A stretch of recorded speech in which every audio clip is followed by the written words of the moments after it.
is currently 6 a.m. on the morning of my 32nd birthday. Let's go to the beach and watch the sunrise.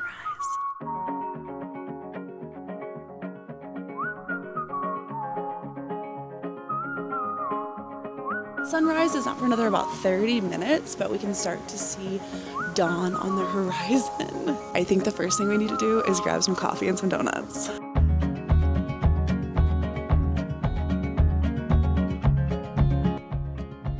I did not quite get here for sunrise, but pretty dang close, and oh my gosh, that is beautiful. Wow.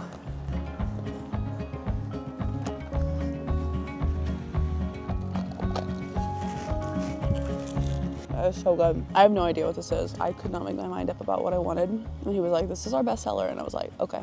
So I thought it might be fun on my 32nd birthday to come out here, enjoy a sunrise, and talk about 32 things that I've learned in my 32 years. It's funny how whenever you're a kid, being in your 30s sounds so old. And not old as in like grandma old, but just you just think you're gonna have everything figured out. And trust me, now being in my 30s, I have far from everything figured out. Like I cannot believe that I'm considered an adult now, you know, like a real adult, unless I'm a hobbit. If I'm a hobbit, I'm technically a teenager for one more year because hobbits don't reach adulthood until they are 33. But in this world, I'm very much considered an adult. And I feel like we're often like waiting for this moment when we think we're going to feel like a real adult. And I've started to think that maybe that's not gonna happen, but like, maybe that's okay. So this morning of my 32nd birthday, I'm going to enjoy my matcha tea, enjoy this beautiful sunrise and the waves on the beach. And we're gonna talk about 32 things that I've learned. My number one thing, audiobooks literally are magic. I talk to people all the time, especially adults who are like, man, I miss reading so much. I wish I had time to read. I just don't have any time to read. Audiobooks will change that. You can read a book while you're cleaning, while you're walking, while you're getting ready for bed. Audiobooks have been a huge part of my life since I was a kid. I used to literally go to the library and like check out cassette tapes and then like go for little walks with my Walkman and my cassette tapes and listen to audiobooks that way. And as the mediums have changed over the years, I have continued to consume audiobooks, and I just can't believe how many people have never even tried listening to audiobooks. And recently I was talking to a friend about audiobooks on long drives, and she was like, I just can't listen to them because they speak so slowly. And I was like, girl, turn up the speed. And she didn't know that you could like turn up the speed once you listen to audiobooks. And that made me realize that a lot of people probably don't know that you can adjust the speed while listening to audiobooks. So if you are one of the people who has tried listening to an audiobook but you just think it's too slow and you just can't do it, try adjusting the speed to like 1.25, 1.5, and give it another listen and let me know what you think. Another thing that I love doing with audiobooks is simul reading. So I love reading on my e-reader as well. I have devoured Throne of Glass over the last few months, and I'm finally on the last book. Y'all, I will listen to my audiobook while I am physically reading the book. One of my besties turned me onto this a few months ago, and oh my gosh, if you want to be completely immersed in a book, listening to it while you're reading it is like the best reading experience I have ever had in my entire life. Number two is one that a lot of y'all probably already do, but I still have to talk about it. This is for any of my constantly dehydrated girlies. Y'all, if you want to be hydrated all the time, get yourself an emotional support water bottle. Now, I don't mean just continuously buying cute new water bottles, because I used to do that. I used to think, oh, I like this one. No, I like this one. I like this one. No, find one water bottle that you love and make it your personality. I'm serious. Like, for me, it is my Simply Modern, and I love it. I bring it with me everywhere. I'm able to just refill it up. It is cute and it feels like me, and I'm not continuously juggling different water bottles. I'm not continuously like leaving it to kind of get like icky. I'm not forgetting about it on a shelf. I literally use it every single day, and I wash it every day or 2 or 3. Wash your water bottles, y'all. Do not let them sit for too long, even if you're using them every day. But I love my emotional support water bottle, and since having a designated emotional support water bottle, I have started to drink so much more water. Number 3, wear comfortable shoes. Maybe this is just me, y'all, but the cute, uncomfortable shoe is just never worth it. For years and years and years and years, I wore cute, uncomfortable shoes. And I don't even just mean heels. I mean like any sort of cute little booty that just like squeezed my foot. It was just so uncomfortable.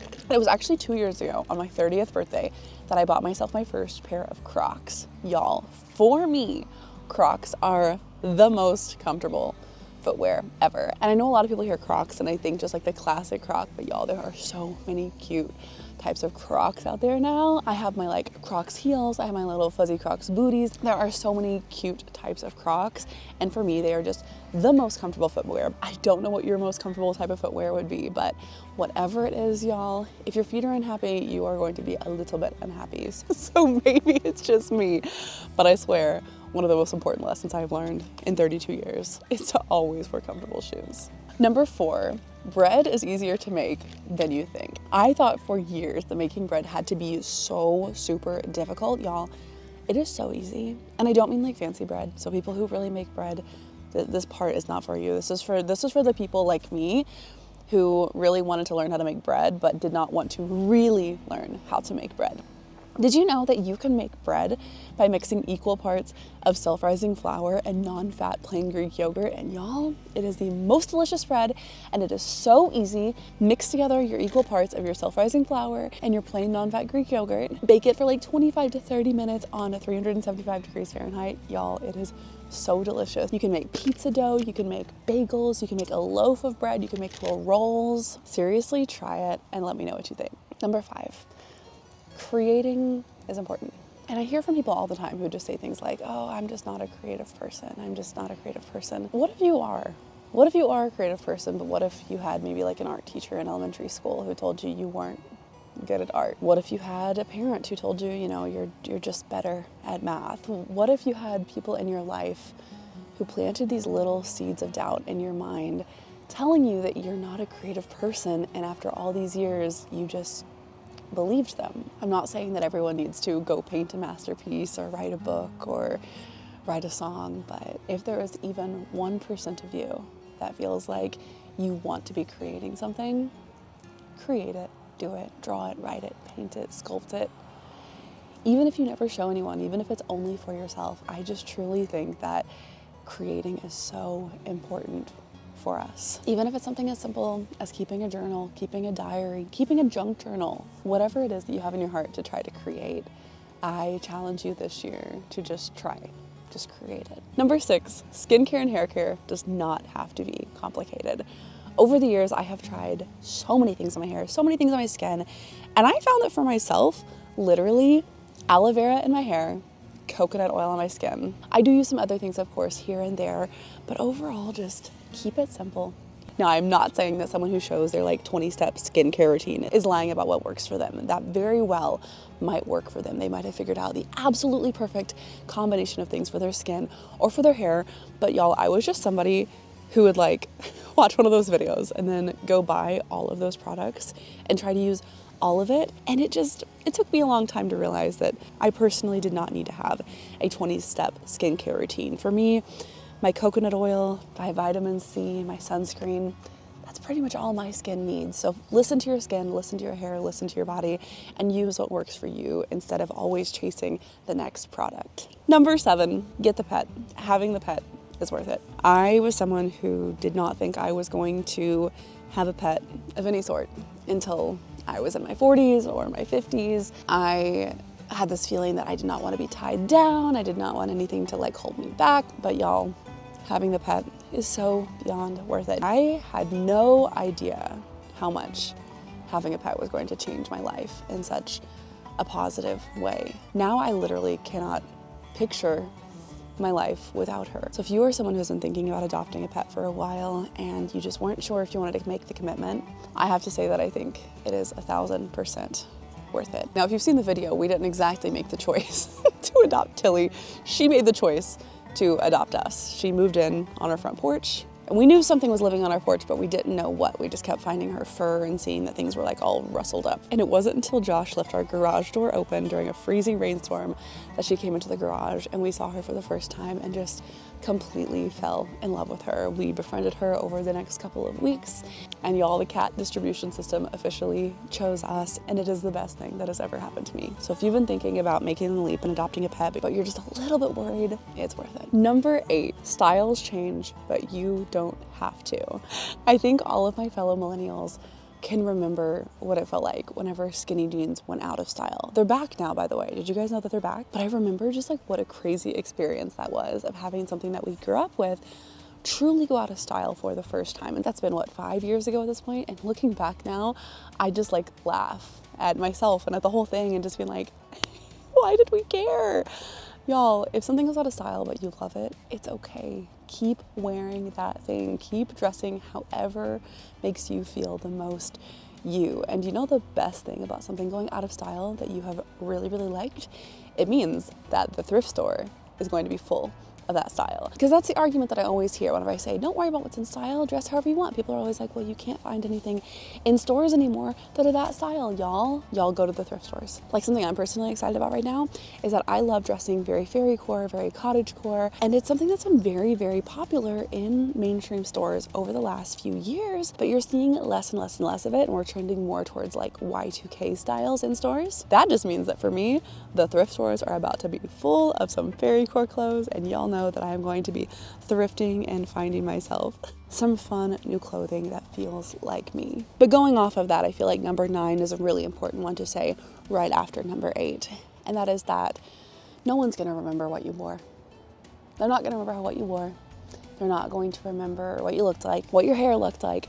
What they are going to remember is how you made them feel. What memory did you have together? I cannot even tell you how many times I've stressed over what I'm going to wear to like a wedding or an event or a party. Y'all, I don't know what I wore to those parties. And even more than not remembering what I wore, I sure don't remember what anybody else wore to any of those parties. But what I do remember are the times that I shared with my friends at these different events. So as much as I love expressing myself through my clothes and my hair and makeup, just remember that it's the experiences and the people around you that really, really count. Number 10, find your little luxuries.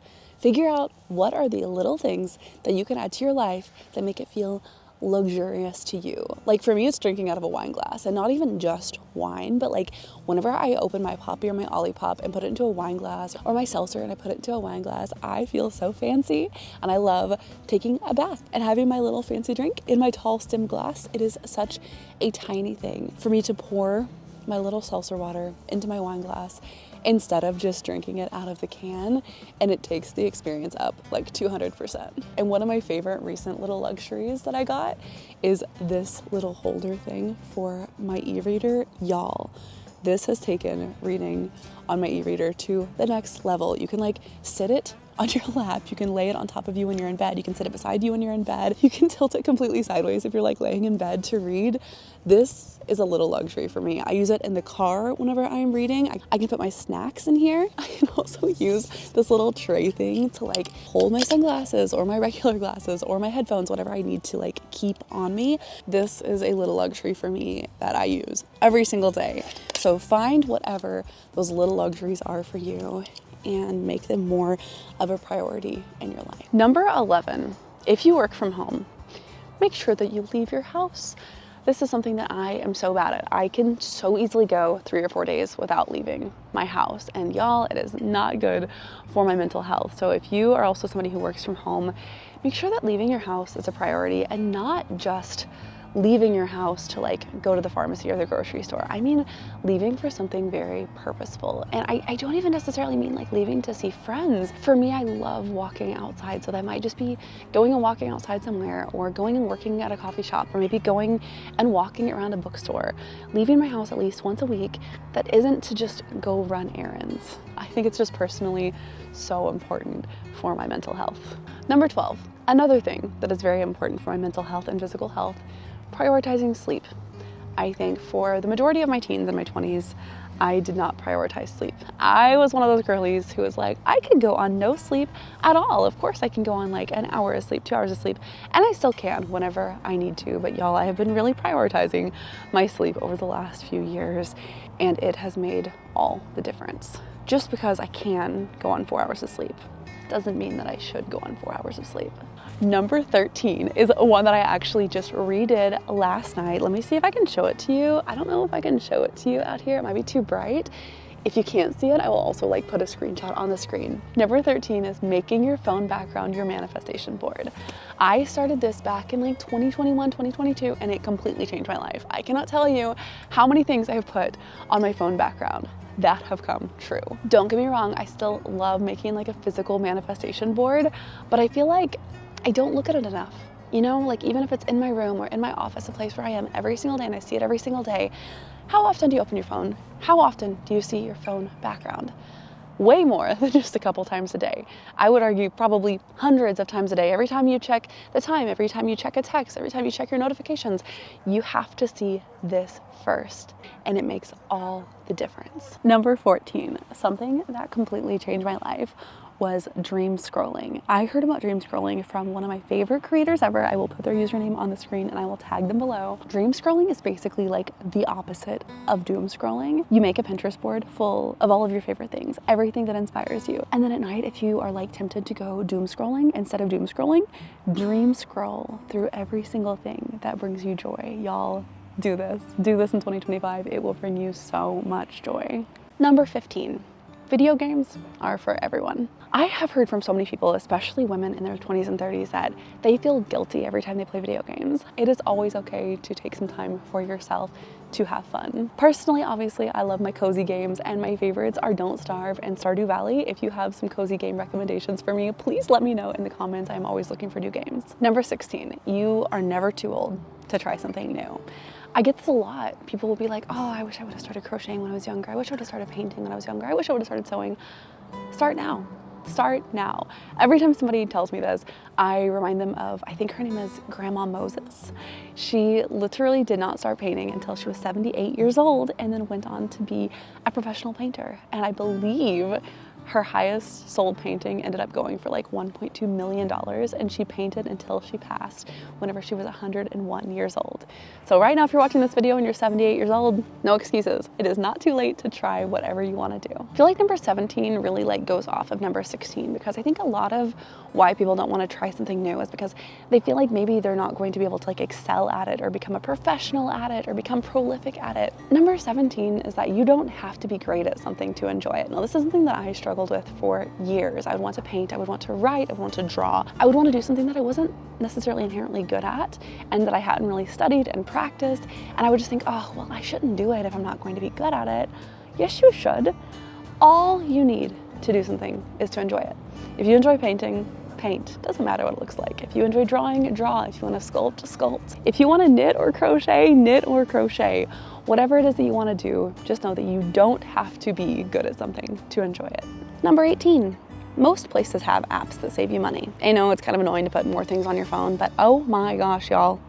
The amount of money that I would have saved over the years if I would have known about the Joann's app earlier. Every single time I'm in Joann's and I use the app, it lowers my total by at least like 20 bucks. So if you go somewhere regularly, check and see if they have an app, check and see if they have coupons, you're gonna save a lot of money. Number 19 is one that I know in my heart, but I'm still struggling to implement. And it's just that I've done enough.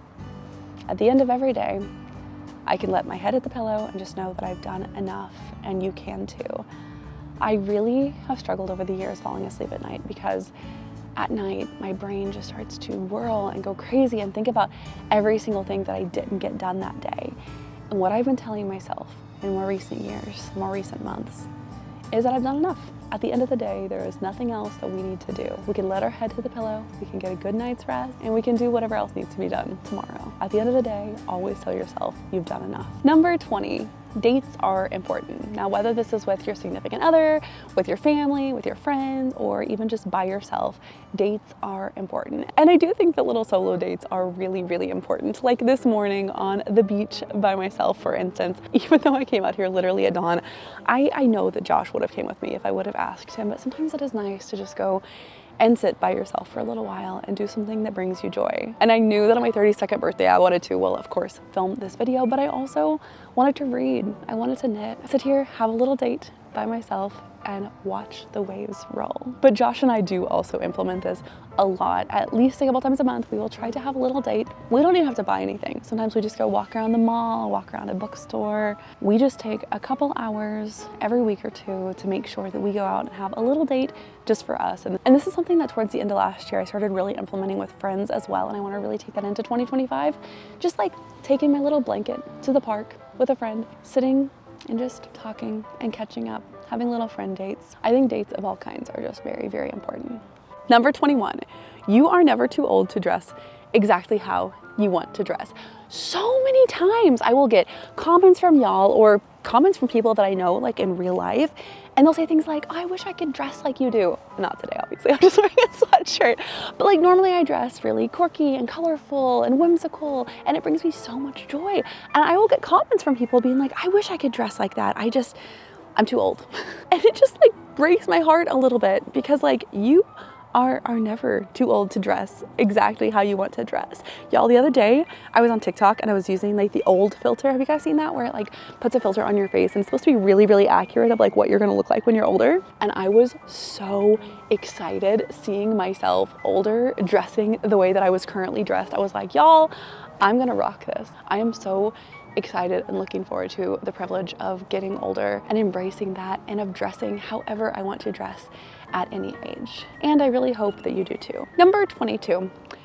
I've learned that smells are really important to me. Now this one probably could have been like lumped in with my like little luxuries thing, but I feel like it almost deserves its own part. Smells are really important to me. Now obviously, now that I have a cat, I have to be very careful with my smells, because there are a lot of things like certain like diffusers that are very unsafe for cats. I have found a few candles that I like that are supposed to be pet safe that I do still use occasionally. But especially for me, like having a personal scent has just brought me so much joy. So I have a couple different like perfumes and body sprays that I use that just whenever I wear them, they give me this sense of just confidence and security, and I don't know how to explain it rather than it just like reminds me of who I am. So if you have a particular scent that when you smell it, you're like, ah, that just gives me like this sense of like refreshed confidence, embrace that smell. Tell yourself, this is my signature scent and I'm going to wear it and I'm going to be confident and I'm going to be happy. Number 23, window films.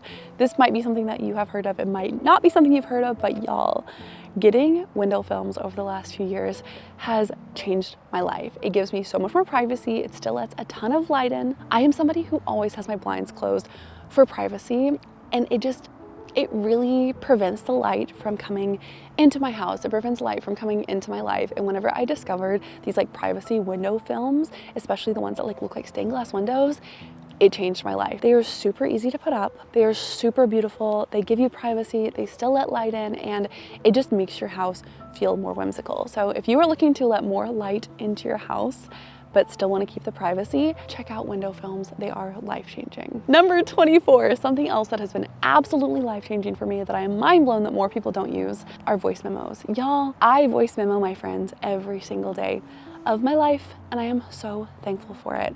I love talking on the phone so much, but it is so difficult to find times to talk on the phone when it actually fits for like everyone.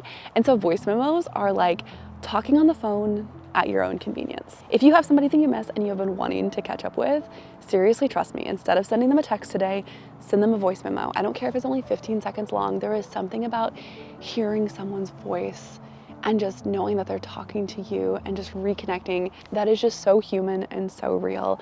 And voice memoing just lets us do that on our own time whenever everyone has such a crazy schedule. Number 25, if you are someone like me who wears glasses, I don't mean sunglasses, but like prescription glasses. Obviously I have my contacts in today because I knew I was going to need to have my sunglasses on outside. But if you are someone who wears prescription glasses, get yourself a cute pair of glasses. For years, I had glasses that like I didn't really like. I mean, I liked that I could see when I was wearing them, but I didn't really like the way that they look. I feel like growing up in the 90s and 2000s, there was like such a weird stigma around glasses. Like look at every 90s movie ever. Like the girl has on her glasses and the guy doesn't notice her and then she takes them off and it's like, oh wow, she's a whole new person. Or even like Clark Kent and like Superman, he wears glasses and no one sees that it's him, and then he takes them off and wow, he's Superman. And so I don't know if it was just me or just the times, but I had this like weird stigma for so long that if I was wearing my glasses, I like wasn't ready for the day. I just didn't like my glasses. I didn't have cutesy glasses. And so now I have like 3 or 4 pair of cutesy glasses that I have started to accumulate over the years. And I love my cutesy glasses. They make me feel so cute. They make me feel so happy. And on days that my eyes are tired or days that I just don't want to put in my contacts, I can wear my cutesy glasses and I just feel so happy. Number 26 is one that I definitely want to jump more into. I cannot emphasize enough the magic of physically writing. A pen to paper, a pencil to paper, a physical notepad. It doesn't matter if it's manifesting or journaling or writing a poem or writing a book. There is something so grounding and so healing about writing on paper. And I don't exactly do New Year's resolutions per se, but it is a goal that I have for 2025. I want to start physically journaling again. From my birthday whenever I turned 13 years old, all the way until I was maybe halfway through college. I journaled every single night, and it was so healing and so freeing. And I love that I can like look back on those journals and those memories, and I literally didn't miss a night. I mean, maybe like 10 times over that decade, maybe I missed a night, and I would literally go the next morning and journal what I had done the day before. I was so good at keeping up with my journal, and I want to get back to that. I want to get back to physically writing, because I do think that there is just something so pure about a pen on paper that we so often miss out on in today's day and age. Number 27, I don't know who originally said this, and I know it's been said many different ways, but I think it is so important, and it is something that I try to tell myself every single day. Worrying means you suffer twice. As y'all know, I do struggle with anxiety, and it is part of why I love knitting and crocheting so much. It really helps with my anxiety, but I think there are not many statements truer than worrying means you suffer twice. So every time I start to worry about something, I just think, why am I making myself suffer? It hasn't even happened. And I try to just let it go on the wind, grab my knitting project, start to knit my anxiety away, and just remind myself that worrying means you suffer twice. Number 28, buy yourself tissues when you're sick. This is something that I did not get for years. I always just used toilet paper or paper towels, which was absolutely terrible. And then one time I was live streaming and I was blowing my nose with toilet paper. And my grandma, Ganny, who taught me how to crochet, was watching my live stream. And 2 days later in the mail, I get this massive thing of tissues from her. I call her, I'm like, Ganny, like, what is this? Why did you send me a bunch of tissues? And she's like, because you were blowing your nose with toilet paper. And oh my gosh, y'all, I can't even tell you how nice it was to blow my nose with tissues. This sounds so silly. I know this sounds so ridiculous, but that was the first time in my adult life that I had tissues when I was sick instead of just using toilet paper. Spend a couple dollars when you're sick. Your nose will thank you. I cannot tell you how raw my nose gets whenever I am blowing my nose with toilet paper. And then when I'm using tissues, it is just like a little fluffy pillow. I feel like these 32 lessons from a 32-year-old are a little bit unhinged and all over the place, but so am I. Number 29 is one that I really started embracing a few years ago during lockdown, and it's one that I'm still working on and still working towards, but your home should be your happy place. Whatever that means for you. Whatever way it helps you relax and helps you ground yourself and helps you find peace, that is what your house should be. Now, I'm still a disorganized mess, but I'm working on it. Right now, I'm a cute disorganized mess. Like, my house is like really cute, even though it's disorganized and cluttered, but I'm working on it. I'm working on getting all my different systems set up. Y'all know that I am working this year really towards setting up my dream crafting room. I'm really trying to embrace making my house my happy place, because I know how important it is. We spend so much time in our homes. It should be a place that reflects you, reflects the things that you love, and truly just makes you happy. Okay, we're already on number 30. We only have 3 more. These last 3, prepare yourself for the cheese, but I love them and they are so important. Number 30, loving yourself fully and unconditionally is probably the biggest lesson you're ever going to learn. And I think that it's a lifelong journey, a lifelong lesson, but the more you can do it, the happier you are going to be. I have been on a big just self-love journey over the last few years, and it has changed my life in more ways than I can possibly express. I am no professional of anything. I know nothing about anything, but I do know that if you can really learn to just accept yourself and love yourself, it will make you so much happier in this life. Number 31 goes off of number 30, and that is that I think the worst thing you can do for yourself is negative self-talk. And I mean any kind of negative self-talk. Now, growing up in the 90s and 2000s, I feel like self-deprecating humor was so huge. It was just so normalized for us to just like make negative jokes about ourselves all the time and almost like encouraged. And I think it hurt us like more than we can know. And so it's something that I've really been working on the last few years, is no matter how little of a thing it is, anytime I am putting down myself, my work, my creativity, I stop it. I'm like, why am I doing this? Because I don't really think our brains know the difference between when we're joking and when we're not joking. So the next time that you are saying anything mean to yourself, even if you think you know it's a joke, stop. Just try it for a month. Try it for a week. Try it for even a day. And let me know how you feel. Anytime you start to negative self-talk, just say, nope, not today. Not today. Not tomorrow either. It feels really good whenever you cut out the negative self-talk, and I think it really helps with number 30 of fully loving and liking yourself. And number 32, make time for the people in your life. They are truly just the biggest gift that we are ever going to have. I was pretty bad in my 20s about making time for people in my life. You know, I would still see people, I would still talk to people, but I didn't really make time for them. Time to just be with people, see people, talk to people, just experience life with people. I realized that my friendships were completely existing within catch-up calls, and I wanted my relationships with people to be so much more than that. So over the last few years, I have been really prioritizing spending so much time with the people in my life. Like spending purposeful time with Josh, like I talked about earlier, with going on dates. I know we live together and we see each other all the time. We both work from home, but spending that purposeful time of like going and doing something fun together is so important. Spending meaningful time with my family, spending time with my friends. I see the memes everywhere. I see the jokes everywhere of how hard it is to maintain friendships when you're in your 20s and your 30s and your 40s, and how you have to schedule like a Thursday 10 weeks from now for a catch-up phone call. And I know the reality of that, and I've lived the reality of that, but I'm trying so hard to not make that be my reality anymore. I'm trying so hard to truly prioritize time with the people in my life, because people truly are just everything. Are those all of the things? I think that that's all of the things. I can't believe that that's already 32 things. Now, obviously, I'd like to think that I have a lot more things to share than just 32 things, but I don't know. I thought I would just go through and think of 32 things across the spectrum of life that I would share with y'all today on my 32nd birthday, out here on the beach, enjoying this beautiful morning. And I just hope that this video brought you some form of happiness, some form of peace, some form of inspiration, because that is what you guys truly bring me. Thank you so much for being a part of the Sunflower family. Thank you for coming here on Mondays and watching my new videos, and for being a part of this community. Y'all have changed my life in more ways than I could ever possibly say. And thank you so much for going with me on another trip around the sun. I can't believe that I'm 32 today. When people tell you that time flies, believe them. I didn't believe them when I was in my teens, when I was in my early 20s, but it all goes faster than you think. So enjoy every single day, enjoy every single moment, take care of yourself, rest, create things, spend time with the ones that you love, and just know that all of us in the Sunflower family are here for you. It looks like I've got about an hour or an hour and a half left before I need to go back to the hotel and get everything packed up and checked out.